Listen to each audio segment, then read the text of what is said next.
Good morning. It is the 6th of October and it is about 8 a.m.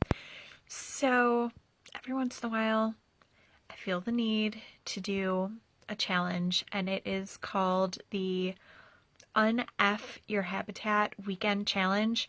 I found it forever ago. 8 years ago, I guess, since Mara's 9 now, and she was a very tiny human the first time I did it.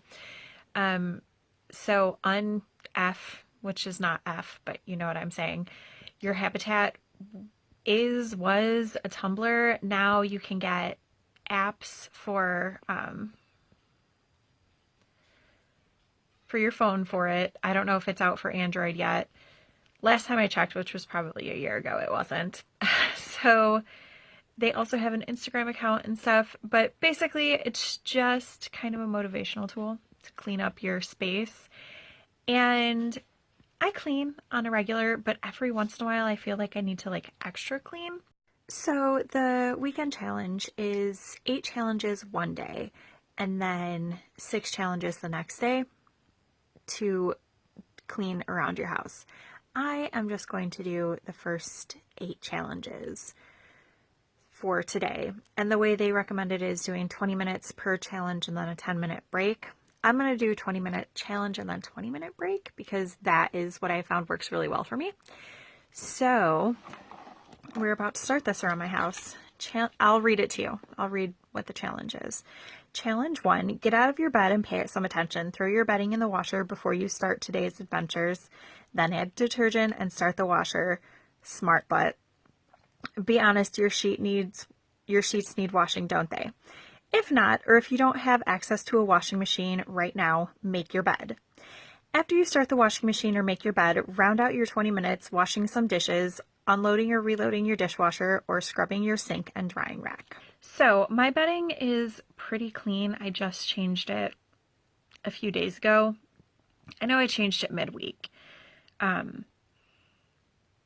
changed it after the temperature dropped. So whichever day it was a billion degrees, I changed it after that. And so they're still pretty clean, and plus it's cool, so we're not sweating overnight. So I'm not going to change my bedding, but I am going to make my bed and then head to the kitchen. And my children are not excited that it is that we're doing this challenge. We only do it every 6 to 8 months, and they hate that day. So they will be cleaning in their rooms because their rooms need it. Do I expect them to actually clean for those 20-minute chunks? No. But any cleaning is better than no cleaning.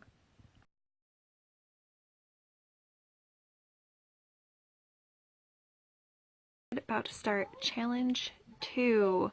I did start laundry because the kids' bedding needed to be washed, so that's going right now. Challenge 2, 20 minutes in the kitchen. Descuzz the stove, wipe down the counters, throw away gross food in the fridge. If you see it, clean it. You'll be surprised how much you can get done in 20 minutes. If the washer is done, put your stuff in the dryer. If there's already stuff in the dryer, put it away, not languishing in a basket. So there's nothing in my dryer. The washing machine is still running, and I already did all of the wiping down of surfaces, so I am going to go reorganize my pantry shelves.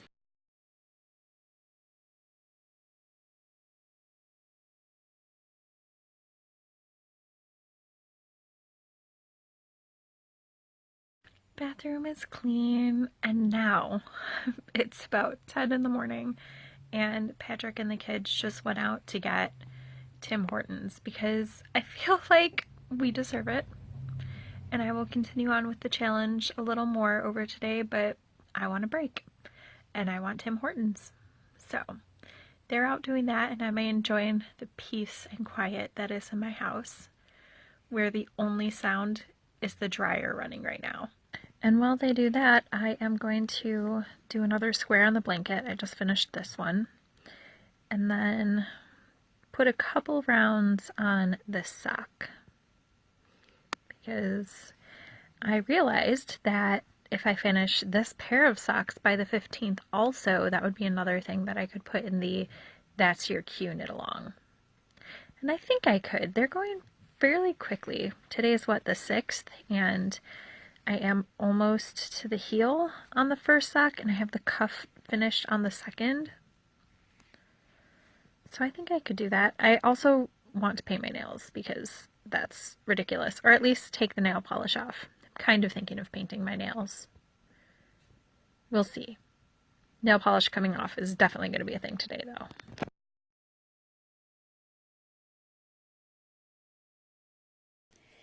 So, as is typical, I got distracted after challenge number 4. And then I just didn't do anymore.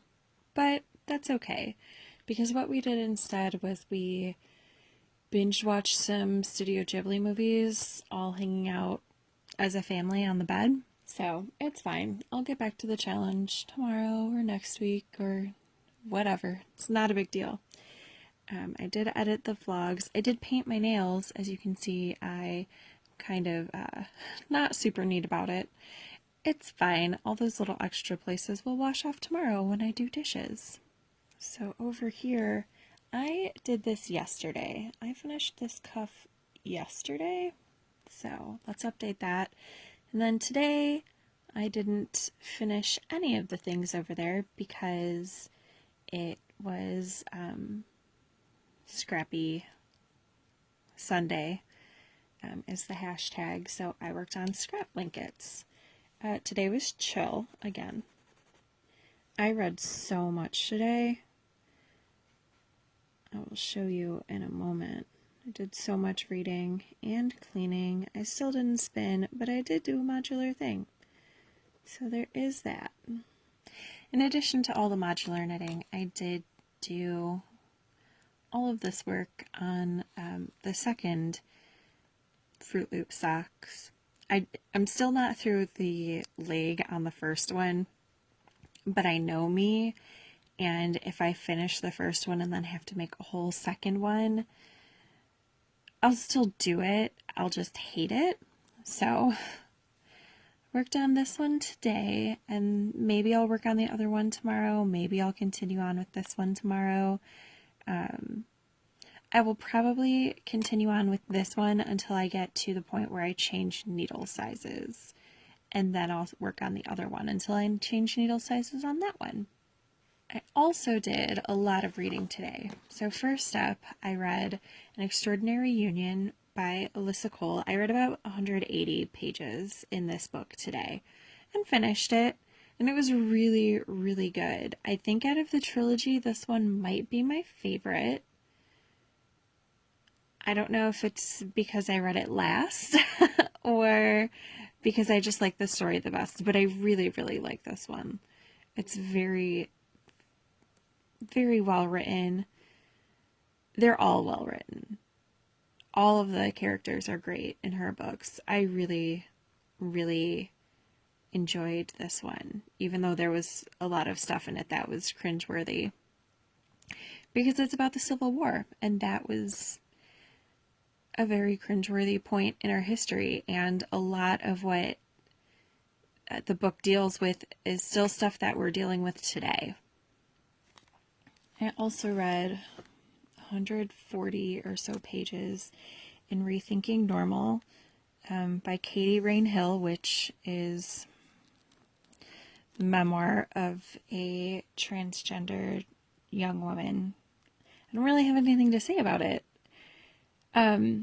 Not that it's not worthwhile, but I don't know. I've read a lot of trans memoirs recently. I think I need to take a break.